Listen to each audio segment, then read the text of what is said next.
Hallo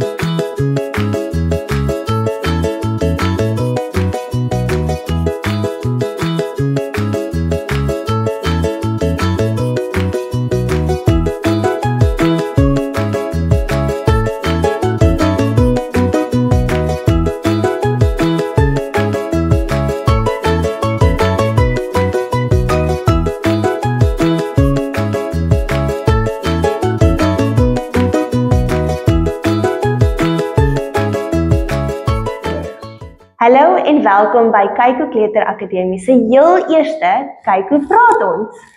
Hier gee ons nie net om oor ons eie kinders se belange nie, maar ook oor die welstand van alle ander kinders. Daarom het ons dit goed gedink om 'n bietjie te gesels oor algemene vrae wat ouers het oor algemene temas. Vandag spesifiek praat ons nou oor tande en vra ons algemene vragies wat ons al teëgekom het by ouers. Ons is baie opgewonde om vandag vir Dr. Annelies Riekert by ons te hê, die mamma van 'n pragtige tweeling seentjies wat ons baie opgewonde is om by ons by die skool te hê.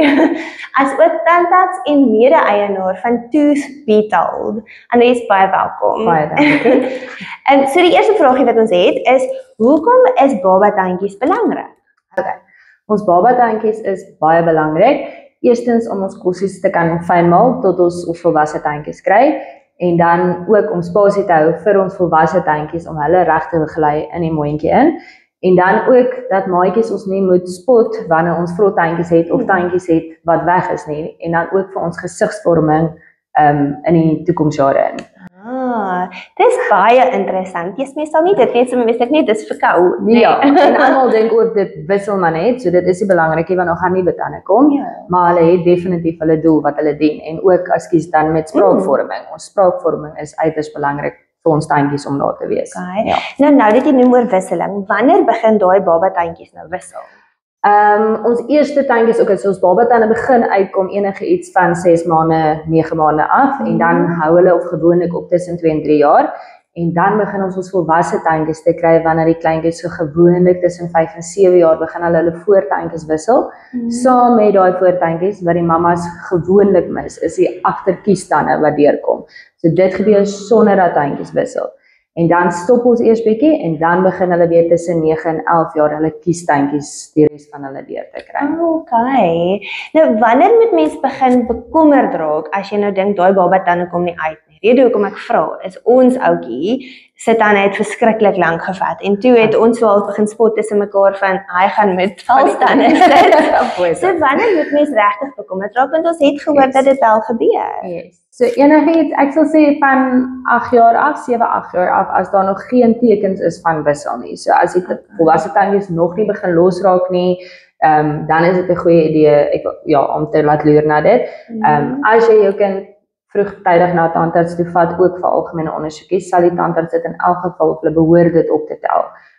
Dat daar 'n probleem is vroegtydig en dan daar praat en dit benader. Okay, dankie. Hy het daarom nou al sy tandjies. Nee.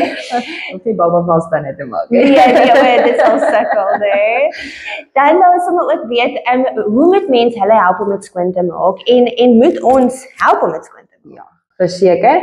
So vanaf die eerste babatandjies deurkom, moet mamma begin help, verkieslik of 'n sagte baba borseltjie wat ons moet gebruik, of jy kan 'n gasie vat as jy bang is met die borseltjie om die babatjie seer te maak.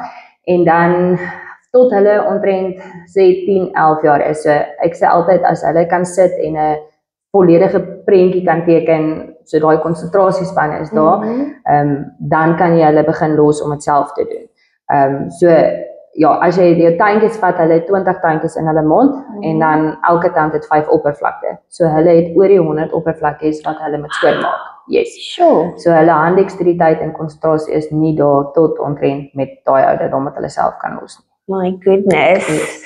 Dan wou ek geweet het hoeveel keer 'n dag moet mens hulle laat borsel? Verkieslik 2 keer 'n dag. So oggende sê ons altyd dis vir die maatjies dat hulle asems nie moet stink nie. Ja, dit is belangrik. Aande is die belangrikste. So in die aande wanneer ons gaan slaap, droog ons spoeg op, ons speeksel op en dan is daar niks vir daai tandjies was nie, ons mondjie is stil. So die laaste kos wat ons geëet het, botteltjie wat ons weer gedrink het om bed toe te gaan, so suiker en goed so dan op ons tandjies en dit is wanneer die meeste gaatjies gebeur. So ideaal laaste ding voor hulle gaan slaap. So melkbottel is klaar gegee vir die babas en dan borsvoedingsdantjies en hulle gaan slaap daarna. So hulle moet nie ideaal met 'n botteltjie aan die slaap raak nie vir daai melksuiker om op die tandjies te wees nie. Dit maak sin. En dan floss. Moet hulle floss, moet hulle nie, moet ons hulle help? Wanneer begin hulle floss? So floss ja, jy gaan stoei. Ek sien met my twee ook, dis nie elke dag gemaklik nie en hulle hou nie daarvan nie.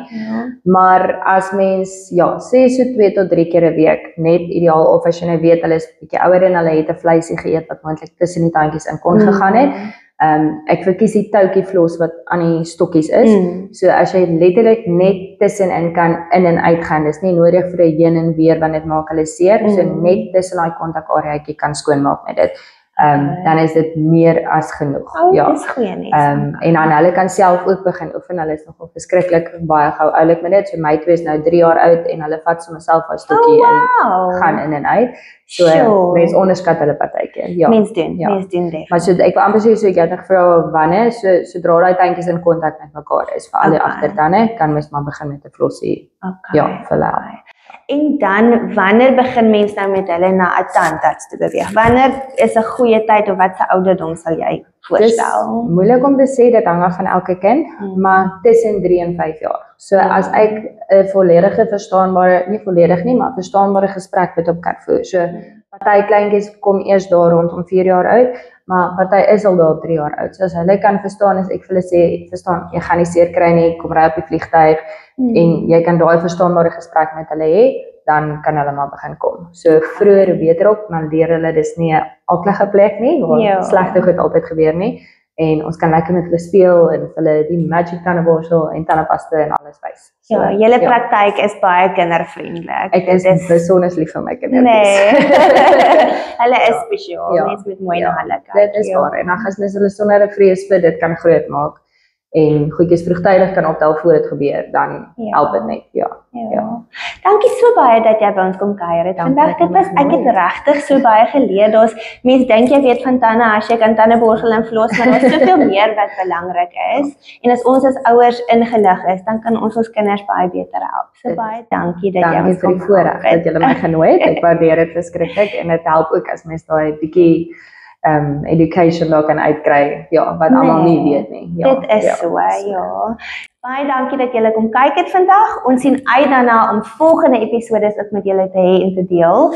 Like ons Facebook bladsy, dis Kyku Kleuter Akademie. Jy kan hom daar op Facebook gaan soek. En as daar enige voorstelle is vir volgende temas waaroor julle dalk vra het, sal ons graag van dit wil hoor. Mooi dag en sien julle binnekort weer.